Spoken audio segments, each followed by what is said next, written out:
What if I told you that a Florida summer can wipe out in days what took you months to grow? The brutal heat, the pests that explode with the humidity, and on top of all that, hurricane season just waiting to flatten everything you've built. If you've ever watched your garden die in the middle of summer and had no idea why, or you just want to protect what you've got before things get ugly, this video is for you.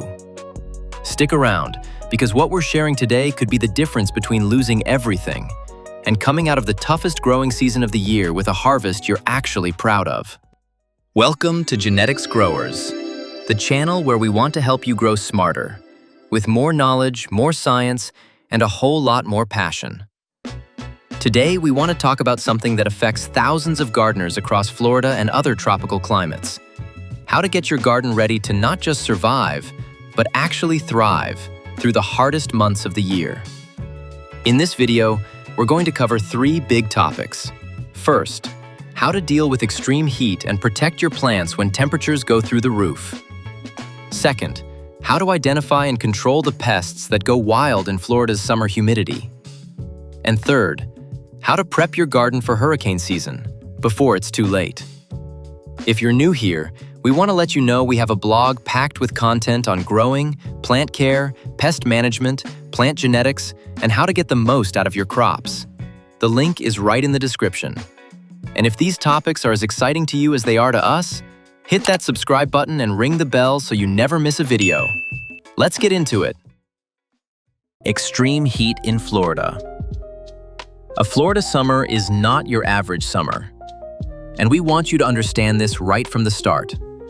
We're talking about temperatures that can push past 100 to 104 degrees Fahrenheit, with humidity sitting at 80 to 90%. That combination is absolutely brutal for most plants. Extreme heat causes what's called heat stress.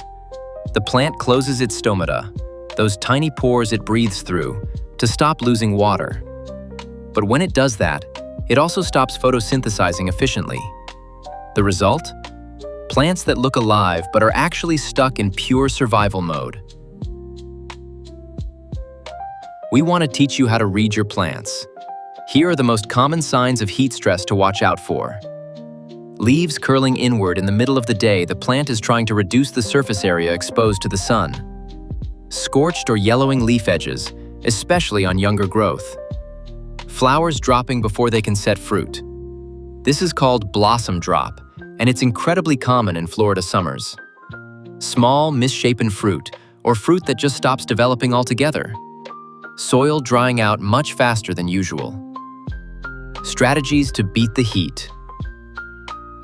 So what can we actually do about it? We want to give you real, actionable strategies, not just theory. Adjust your watering schedule. Water early in the morning, before 9 a.m., or in the evening after the sun goes down. Never at midday. Water on leaves under direct sunlight can cause burning, and a lot of it evaporates before it even reaches the roots. Mulch. Non-negotiable. Covering the soil with a 2 to 3 inch layer of straw, bark, or compost can drop the soil temperature by up to 18 degrees Fahrenheit. We consider this absolutely non-negotiable for Florida summers. Shade cloth. A 30 to 50% shade cloth is an investment that pays for itself fast. Use it especially over lettuce, spinach, basil, and other leafy greens that just can't handle the heat. Tomatoes and peppers also appreciate a break from the most intense afternoon sun.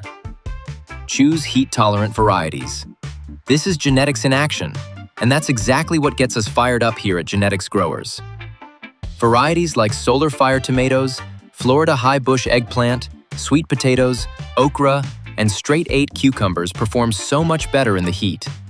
Summer is not the time to experiment with delicate varieties. Consider drip irrigation. It delivers water right to the root zone, cuts down on evaporation, and keeps foliage dry, which also helps prevent fungal issues. If you don't have it yet, this summer is the time to make it happen. Summer pests in Florida. If the heat is a challenge, the pests that come with it are an absolute nightmare. Florida's heat and humidity create the perfect breeding ground for insects, fungi, and bacteria to multiply at a jaw-dropping pace. We want you to be ready so they don't catch you off guard. The most common pests to watch for. Whiteflies. One of the worst summer pests around. They cluster on the undersides of leaves, suck out the sap, and on top of that, they spread viruses. If you shake the plant and a white cloud flies up, you've got them. Act fast because they multiply exponentially. Spider mite, Tetranicus urticae. One of the most destructive pests in Florida during hot, dry summers. It sets up camp on the undersides of leaves and drains the sap, leaving a distinctive silvery or bronze mottling on the surface.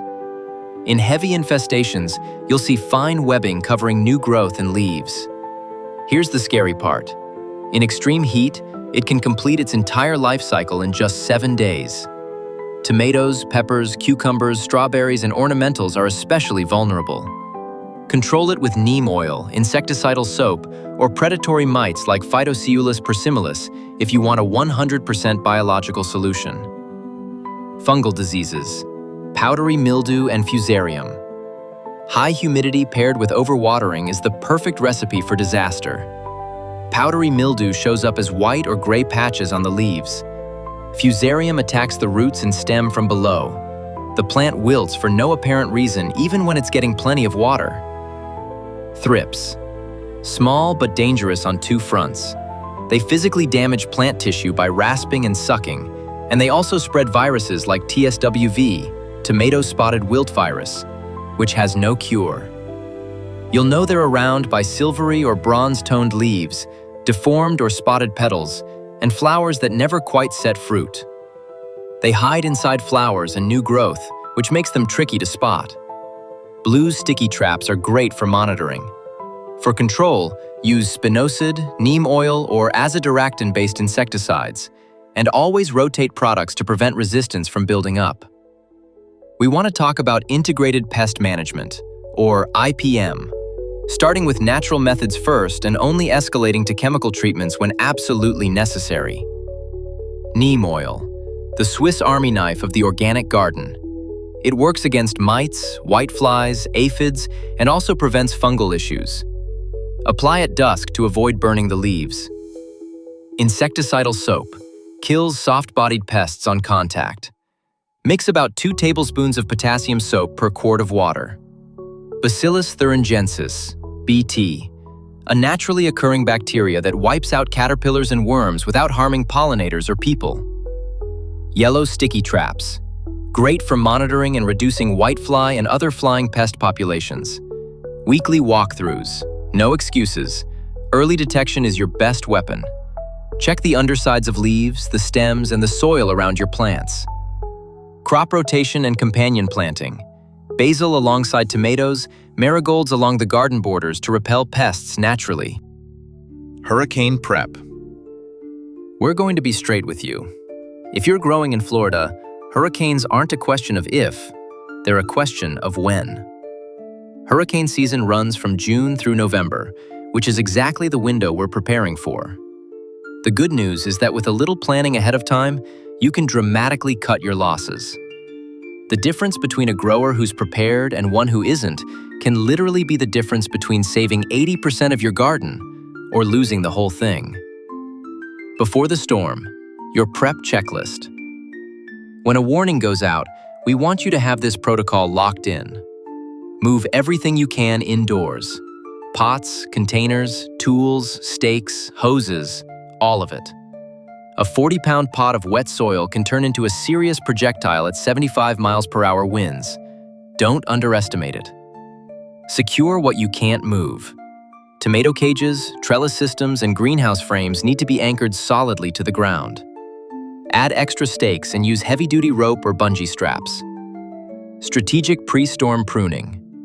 Trim back the canopy of your trees and shrubs to reduce wind resistance. A well-pruned plant has a much better shot at making it through than a full, leafy one acting like a sail. Harvest everything you can. Pick your fruit even if it's not fully ripe yet. A green tomato on your kitchen counter is a whole lot better than a mushy one sitting in the mud. Lock down your mulch. Secure it with garden staples or add extra thickness so it doesn't blow away. Covered soil holds its structure much better under heavy rain. Document your garden. Take photos before the storm hits. It can help with homeowners' insurance claims if you have commercial crops or insured structures on your property. During the storm. This one's simple. Stay inside and stay safe. Your life is worth more than any harvest. Don't risk your safety to save a plant. Some things can be replanted. You can't be replaced. After the storm, smart recovery. Post-hurricane recovery has its own science. We want you to know that the first 48 hours are critical. Remove excess water and mud from around the roots as quickly as you can to prevent root rot from setting in. Don't fertilize right away. A plant in shock can't absorb nutrients. You'll just end up burning already stressed roots. Assess plant by plant. Bent doesn't mean dead. A lot of plants will bounce back if you straighten them out and stake them up with a little patience. Watch for post-storm pest outbreaks. The accumulated moisture and physical damage leave your plants wide open. Step up the frequency of your check-ins. Replant as soon as you can. Florida has an incredible fall growing window. Many growers use September and October to come back stronger than ever. And that brings us to the end of today's video. Let's do a quick recap of the big takeaways. Extreme heat gets handled with smart watering, mulch, shade, and the right varieties. Summer pests get controlled with consistent monitoring and integrated management. And hurricanes get faced with preparation, not last-minute panic. If this video was helpful, we've got 3 quick asks. Hit the like button. It helps more growers find this content and keeps us going. Subscribe and turn on notifications.